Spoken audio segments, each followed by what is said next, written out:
back when I was younger, when I was playing, like if you're like 16 or 17, maybe 18, yeah, you had to be exceptionally good to get into the first team. And not only just that, you had to be physically ready. Yeah. Yeah, If you look at a lot of the players coming through now, yeah, a lot of them are just getting through because whether it's to fill the quota, yeah, and it's easier now, and they're an athlete because back when I was there, you had to be special, you know. mm, This is coming from someone that's played against someone like a Wayne Rooney. You know what I mean? mm. Like when Rooney was about 16, 17, he was a man. And not only just that, his ability on the ball, technical ability was another level. But physically he was dominant. You know what I mean? And that was the level back then. I feel the level now has dropped massively because the game's become a system game. It's athletes. You know, it's not really much about like how good is someone in this position. It's can they play in multiple positions. That's Yeah, the way the game's gone. Like the actual mercurial talent are being ousted from the game, and I've been saying this for years. Like if you look at, as I say to you, like players that are getting held now, yeah, i.e. Jude Bellingham, yeah, Jude Bellingham is nowhere near a level of a player of a um I'm talking about technicians from back in the day, like Francesco Totti, you know what I mean? Like a Del Piero or a Riquelme, Pablo Aimar, I've Rui not, Costa. I'm not Imo even was the mentioning guy. Ronaldinho. You know what I mean? Like in Mm, terms of these kind of players, yeah, who were just magicians, and there's probably yeah, more, and there's more players that I forgot about, yeah, that weren't even considered as one of the top players, yeah. Like the game's gone away from that now, and it's gone into more players that like Mason Mount is a prime example. Yeah, he's a prime example of what football's become now. Yeah, someone that can just play in loads of positions.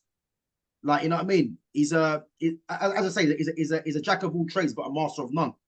You know what I mm, mean? And that's what he is. Someone that can play multiple positions but isn't really great at anything really. Do you know what I yeah. mean? And I feel football's become that. And this is why the likes of Neymar, you know, um, Neymar is a player for me that is criminally underrated because some of the things that he does is not meant to be happening in football, Yeah, but of he's just course. that good. You know what I mean? And if you look around world football now, there's no one that's remotely close to Neymar in terms of what he can do. He's a You know, generational talent. he's easily. Like the thing is in terms of the era, the only player that was better than Neymar was Messi. Do you know what I mean? It was Yeah, Messi. He's the only one. I put Neymar and Eden Hazard. You know what I mean on that level. But yeah, for me, I think Neymar was probably just that bit better than Hazard, and Hazard was a top player for me. Yeah, and then Messi obviously was the king. And I think these kind of players now, you're not seeing no more. You know, the closest player to that kind of player in world football right now is João Felix. And look how he's being treated in football now. hmm, Because he's a mercurial talent, but the game's full of runners now. You know, Vinicius Junior is a bit of a hybrid. Like Vinicius Junior is a bit of both. You know, he's an athlete, but he's a mercurial talent as well. And if you look around world football, like you got Lamine Yamal, new one coming through now. He's a mercurial talent, you know. I feel like he won't last though. I feel like he Oh, won't last. you don't think? Nah, I think looking at how Barca manage their young players, Mm. I don't think he's gonna last. I think he's gonna end up the same as who's the guy that was on loan at Ansu Brighton? Fati. Yeah, and as good So as so as good so as so Fatty my was, prediction next season is to have both Yamal and Fati on the flanks because I think Ansu Fati can get back to where he's meant to go to. I yeah, do but believe that, this but this is the thing. I don't disagree with mm, his talent. I think he's a good player. I yeah, do actually believe he's a good player. Like yeah, I like what he does. I like how he gets about the pitch. I just think because Barca start their players off at such a young age, yeah, you're going into men's football at 15, 16. And mm, Barca make their young players play a lot of games. Look at yeah, yeah, Pedri. burnt out, bad boy. and now constantly injured. Yeah. Gavi, he's basically like the Spanish version of Jack Wilshere with technique. Because you don't get Spanish players that really want to throw themselves about and want to break someone. Yeah. I know exactly what you mean. Yeah, you don't get that. Yeah. And the way he goes into challenges and the amount of games he plays, his bones ain't gonna last. And the same with Jamel. I don't think he should have got the call up to Spain. Or if he did, he shouldn't be starting. Maybe get the last game in the qualifiers or the last 10 minutes here and there. But I don't think he should have gone. I think his career is going to be destroyed by injury. Same as any other player that comes through for Barcelona. It's a good point, man, to be fair. It's a good point. I mean, yeah, to be fair, I didn't really look at it like that because obviously I'm looking at the quality of the player. But in terms of, the amount of games that they're potentially going to play, it could be an issue.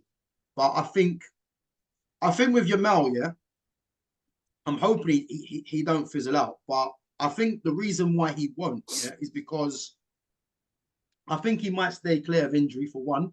The way he plays would invite more challenges. And I think the fact that he's playing in Spain, he's not going to be getting the rough treatment. I think if he was coming through in this league, then he'll be in trouble. But I think Yamal, I think he could sustain it. I think he could, Ansu Fati for me is disappointing because Ansu Fati was what Yamal is now. Yeah. Do you know what I mean? But yeah, no, it's interesting because I just think that in terms of the magicians, like if you look at, for instance, if you look in the Premiership, I can probably reel off like the pure magicians in the league, on two hand. And if we look at Arsenal, I think you've got Martin Odegaard, someone that is, you can just tell he just makes something out of nothing, like he's just a pure magician with the ball, Then we look at Man City, Bernardo Silva. But Bernardo Silva is obviously he's obviously near his 30s. That's it really from Man City. Bernardo Silva's the only one. Oh, and Foden, sorry. So Bernardo Silva and Foden, Then you look at Chelsea, Cole Palmer. Man United, Amad Diallo, Jadon Sancho. Then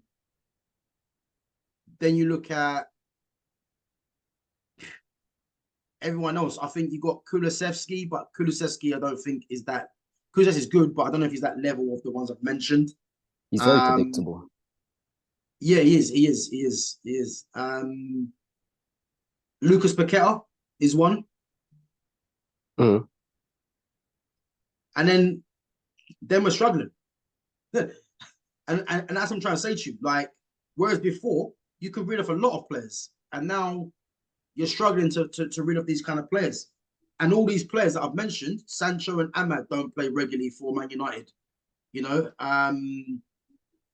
Foden and De Bruyne do. Foden and Bernardo Silva do. Cole Palmer does. Paqueta does.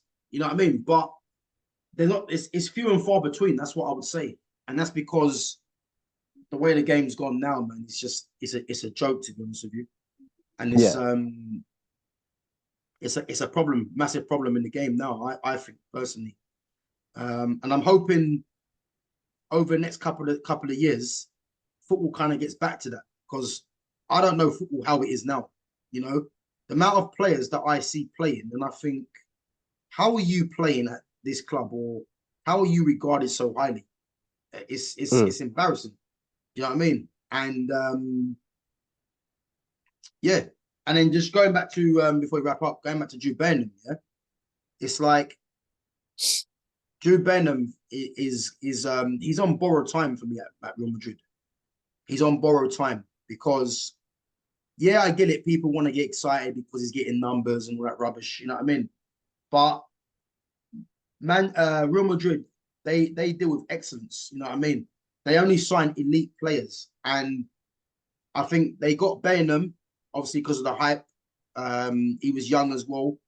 Because if Bellingham was like 25, 26, Real Madrid don't go nowhere near him.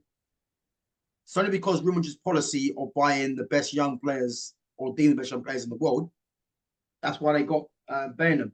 But if I look at Bellingham's skill set and I look at Camavinga, I look at Tchouaméni, I look at Arda Güler coming through, Brahim Diaz, Rodrigo, Vinny, Mbappe coming there now as well.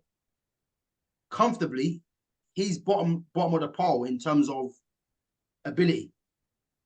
I think his physical prowess is making people think that he's better than what he is.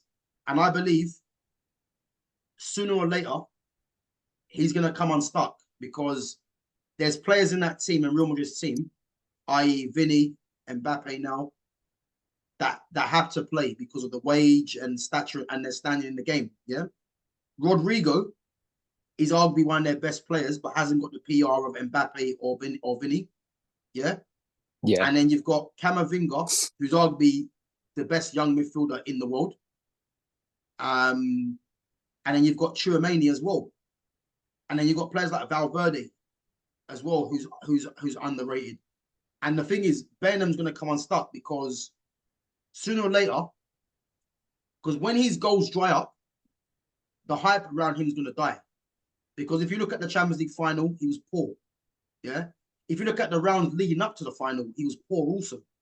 But because of his standing in the game at the moment, it's making people think that he's better than what he is.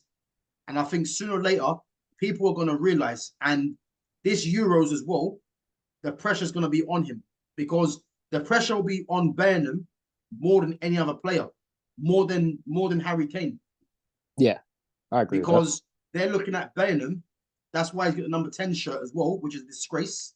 Yeah, they're looking at Bellingham as the guy to take England all the way. And to be honest with you, it's not gonna happen. It's not gonna happen. You know what I mean? So yeah, that's my take on that, man. But yeah, I'm gonna wrap up anyway. But yeah, man, thanks for coming on. Welcome, mate. Good little chat, man. Again, you know, obviously keep this going, man. As I say, you got some good information on some of the things that I love talking about. You know, obviously the Trent one, which is a good one. England's chances. So yeah, man, just say for coming on. As I say, people subscribe to my channel at Gav Goes In. Anything you want to plug? Yes, got my pals, Gym Wear, Gym Flux. So obviously give them a follow on Insta. Jim Rent Paid. Yeah, Jim Rent Paid as well. That's my pal's thing. He's going around doing the gym tours. Obviously, he does the personal training. Yeah. So I think those two guys are two people to definitely plug. But yeah. Well. Cool, man. I'll put that in the description anyway. To follow them guys. But yeah, man. As I said, man. Say for coming on, and we'll catch up, man. You going gym today? Yeah, I should be going gym today. I should be going later on. I'm contemplating whether to go, man. I feel a bit tired, but you know what I mean. Obviously, you can't make any excuses, man. Got to try and get it in. Yeah, I had a day like that. I'll be all right, man. Yeah, I had a day like that 2 days ago. I went in, and you know when you're lifting, but you just feel weak, everything you're doing, and I ended up getting frustrated and going home. Like I'd done 2 pull-ups, and I was just like, yeah, this ain't my day. I sacked it off. I think sometimes those are the best ones, though. You know, when you don't feel like going, just force yourself. Yeah, no, I got it done, but every workout just felt like a disappointment. So, but yeah, no, it happens, isn't it? But you just got to focus your mind, man, and just make the next day a better one. You know what I mean? Yeah. So that's it, man. But yeah, man, as I said, say for coming on, man, and I'll catch you next week. Yeah. Yeah, definitely. All right, man. Take it easy. Same to you. Have a good one.